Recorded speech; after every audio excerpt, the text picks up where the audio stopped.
Assalamualaikum warahmatullahi wabarakatuh. Selamat siang mahasiswa semuanya dimanapun kalian berada. Pada hari ini kita kembali lagi pada mata kuliah teori bilangan. Kita memasuki bab yang ketiga, yaitu terkait dengan sistem matematika. Apa itu sistem matematika? Di sini, apa yang perlu kalian tahu terkait dengan pengantar umum tentang sistem matematika itu sendiri. Jadi, sistem matematika itu sendiri terdiri atas yang pertama, suatu himpunan unsur-unsur. Jadi, terdiri dari himpunan beberapa unsur-unsur yang tak kosong. Jadi, himpunannya harus beranggotakan. Yang kedua, sekurang-kurangnya ada satu macam operasi. Jadi, di dalam sistem tersebut, antara himpunan unsur-unsur tersebut akan ada suatu operasi, minimal satu operasi. Yang kedua adalah sekurang-kurangnya satu macam relasi atau hubungan antara himpunan satu dengan yang lain, seperti itu. Sekurangnya ada satu. Dan yang keempat adalah beberapa postulat dasar. Jadi pada saat anak kita nanti menyelesaikan terkait dengan sistem matematika, itu pasti kita akan berdasarkan terhadap postulat-postulat yang sudah ada. Berikutnya, di dalam sistematika itu sendiri itu ada 4 macam jenis. Yang pertama adalah grupoid, semigrup, monoid, dan juga grup gitu ya. Ini ada grupoid, semigrup, dan monoid, dan juga grup. Terus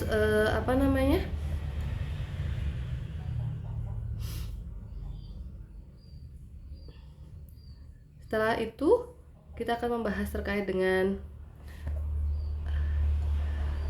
grupoid sendiri ya. Bentar. Kita akan membahas terkait dengan grupoid sendiri. Apa itu grupoid? Dalam sistem aljabar kita akan belajar tentang aljabar karena berkaitan dengan suatu operasi himpunan itu berkaitan dengan aljabar. Sistem aljabar yang paling sederhana yang kita bahas itu disebut dengan grupoid, yang didefinisikan sebagai berikut. Definisi 1 mengatakan adalah suatu sistem aljabar yang bentuknya terdiri atas suatu himpunan unsur-unsur yang tertutup. Jadi ada himpunan unsur-unsur tertentu terhadap suatu macam operasi biner dinamakan grupoid. Jadi himpunan unsur-unsur yang tertutup terus dengan satu macam operasi biner. Jadi minimal ada satu operasi biner, itu yang disebut dengan grupoid. Jadi kita berpikir di sini ada suatu himpunan dan ada operasi biner. Jika himpunan itu adalah A, kita misalkan himpunan itu adalah A, sedangkan operasi biner yang dimaksud adalah bintang, maka sistem grupoid ini dapat ditulis seperti ini. Ya, ini adalah simbol dari grupoid seperti itu.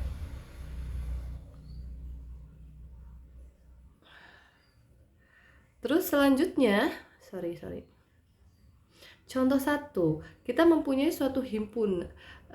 Contoh 1, kita mempunyai himpunan A. Himpunan A itu anggotanya adalah 1, 2, 3, 4, dan ada operasi biner yaitu plus 4. Itu adalah operasi penjumlahan dalam jam empatan pada aritmatika jam. Seperti itu. Ini adalah salah satu contoh operasi biner. Maka ditulisnya seperti ini. Ini disebut dengan sistem grupoid. Oke. Dalam suatu grupoid A bintang dapat terjadi hal-hal sebagai berikut. Itu adalah salah satu contoh dari grupoid itu tadi ya, A plus 4. Nah, sedangkan dalam suatu grupoid yang kita contohkan A bintang itu, maka ada 2 hal yang harus dipenuhi. Yang pertama adalah suatu unsur, katakanlah A, kita ambil suatu unsur E sedemikian sehingga untuk semua A terdapat anggota dari A besar, E dibintang dengan A itu sama dengan A bintang E sama dengan A gitu. Jadi berlaku sifat komutatif ya. Jadi E bintang A sama dengan A bintang E sama dengan A.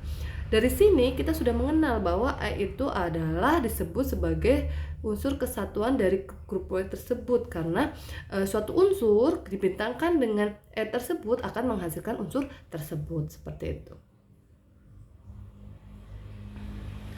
Terus selanjutnya yang kedua,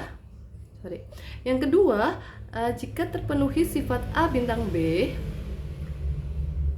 sama dengan B bintang A untuk semua AB anggota A, maka grupoid tersebut untuk semua AB anggota A itu grupoid yang bersifat komutatif. Jadi ada 2 unsur untuk semua AB, A bintang B sama dengan B bintang A, maka untuk semua AB anggota himpunan A itu adalah grupoid yang bersifat komutatif.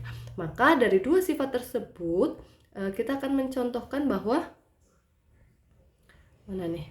Maka misalkan tadi contoh tadi grupoid A plus 4 pada contoh 1 itu bisa kita sebut sebagai suatu grupoid komutatif dengan unsur kesatuan adalah 0, begitu ya. Jadi kalau kita misalkan ambil sembarang, kenapa kok 0? Karena bilangan, semua bilangan kalau dijumlahkan, karena penjumlahan 4 ya, dengan 0 itu adalah hasilnya adalah bilangan itu sendiri, begitu. Maka grupoid A plus 4 ini disebut dengan grupoid komutatif karena mau dibolak-balik pun hasilnya juga sama, bersifat komutatif. Begitu ya, itu disebut dengan grupoid. Selanjutnya yang kedua adalah semigrup. Definisinya dulu, apa itu semigrup? Kalau tadi kita mengenal suatu grupoid itu adalah A bintang, jika dipenuhi sifat asosiatif, jadi selain bersifat komutatif juga suatu grupoid akan bersifat asosiatif, yaitu maka A bintang B bintang C itu sama dengan A bintang dalam kurung B bintang C, seperti itu.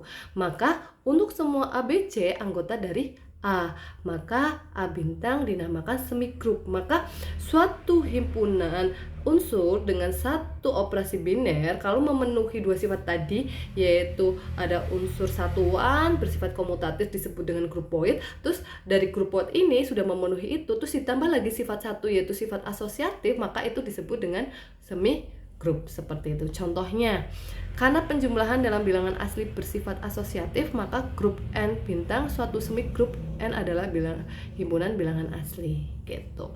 Karena semua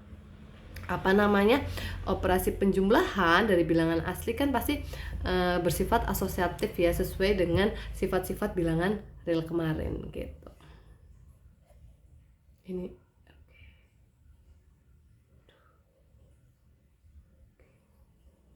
contoh yang ketiga, jika N himpunan bilangan asli dengan operasi biner bintang didefinisikan sebagai berikut, yaitu A bintang B itu sama dengan A plus B plus AB. Kita akan menunjukkan apakah A besar ditunjukkan bahwa N bintang adalah suatu semigrup. Jadi harus kita buktikan bahwa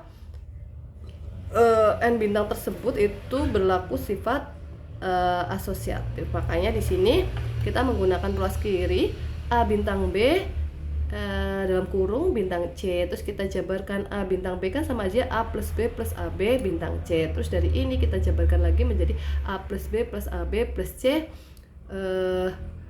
plus ini ya, A plus B plus AB kali C, ini penjabaran dari bintang C tersebut. Terus kita lanjutkan ke sini ya, kita sederhanakan, pada akhirnya kita akan mendapatkan A plus A ini ya, ini kan mewakili B bintang C, sedangkan ini mewakili B bintang C.